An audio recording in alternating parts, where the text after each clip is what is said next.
भूमी अनादी संस्कृती रोज अरुण चंद्रमा आरती सौगवती अशा या माझ्या मातृभूमीला वंदन करून मी कोड क्रमांक 37 आपणासमोर विषय मांडतो.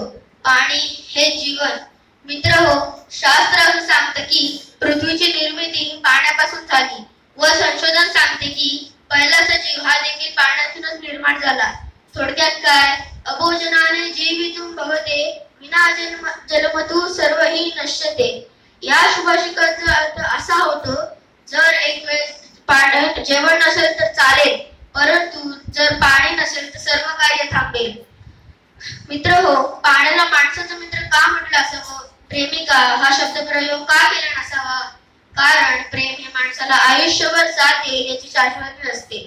मात्र मित्र हा माणसाच्या सुखात व दुःखात नेहमी त्याच्या सोबत असतो.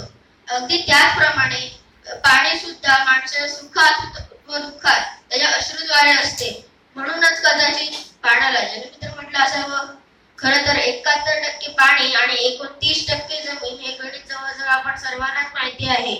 तरी या शहरासह गावाकडे कित्येक जणांना पिण्यासाठी पाणी उपलब्ध होत नाही.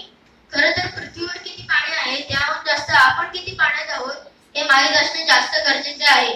जागतिक जलतज्ञांच्या मते भारतात प्रति व्यक्तीमध्ये 250 लिटर पाणी असणे गरजेचे आहे. मात्र इथे 150 लिटर पाणी प्रति व्यक्तीसाठी अस्तित्वात आहे. थोडक्यात काय, आपण 50% टंचाई अनुभवत आहोत.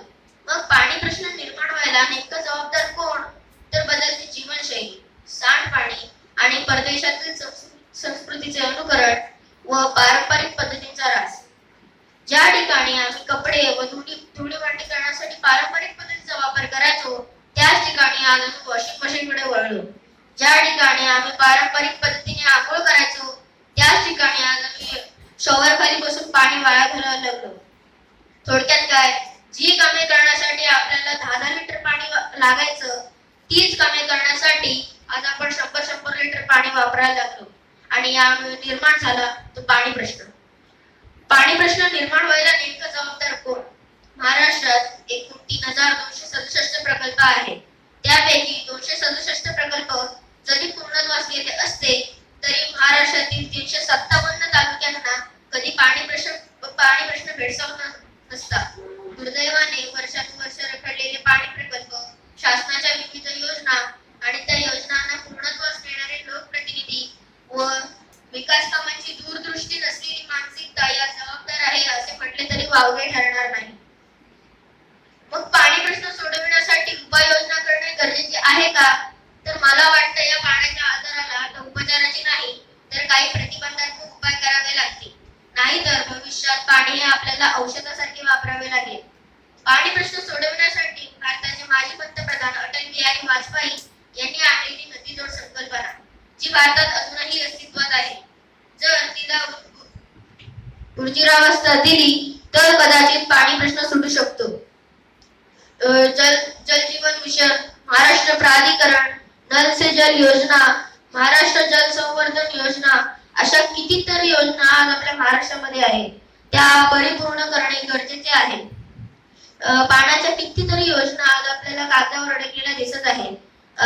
अनेक वर्ष पूर्ण असलेली धरणं व इतर प्रकल्पही पूर्ण करणे गरजेचे आहे. पाणी हे जीवन आहे हे आपण केवळ म्हणतो, पण ते जाणणे असणेही गरजेचे आहे. आज कोकणासारख्या पावसाच्या प्रदेशात सर्वात जास्त पाऊस पडत असताना देखील सगळ्यात जास्त पाण्याची टंचाई याच कोकणाला भोगावी लागते. निश्चितच त्याच्यावरती योजना करणे गरजेचे आहे. येथील स्थानिक लोकप्रतिनिधींनी एकत्र येणे तितकेच महत्वाचे आहे. पाणी अडवा पाणी जिरवा ही मोहीम राबवणे तसेच नद्यांवर छोटी छोटी धरणे बांधत व बांधारे उभे करणेही गरजेचे आहे. जल है तो कल है असे आपण म्हणतो, मात्र हे जल संवर्धन होणे काळाची गरज आहे. नाहीतर आज 20 रुपये प्रति लिटरने खरेदी केली जाणारी पाण्याची बॉटल भविष्यात आपल्याला अश्रू वाटे रडवल्याशिवाय राहणार नाही हे मात्र निश्चितच. पाणी हे जीवन आहे असे आपण नेहमी ऐकत आलो आहोत. उज्ज्वल भविष्याची कल्पना पाण्याशिवाय केली जाऊ शकत नाही. जीवनाच्या सर्व पैलूंसाठी पाणी हे आवश्यक आहे व पाणी हे पृथ्वीवरील मौल्यवान स्रोत आहे जो जीवनासाठी आवश्यक आहे. पाण्याची टंचाई भारतात प्रमुख चिंतेची बाब आहे. पाणी वाचवण्यासाठी प्रत्येकाने कृती उतरणे आवश्यक आहे. पाणी हे जीवन हे जे एक सत्य जाण साऱ्या जीवनाचा आधार हे जे प्रमाण मान. जाता जाता एवढंच म्हणावं असं वाटतं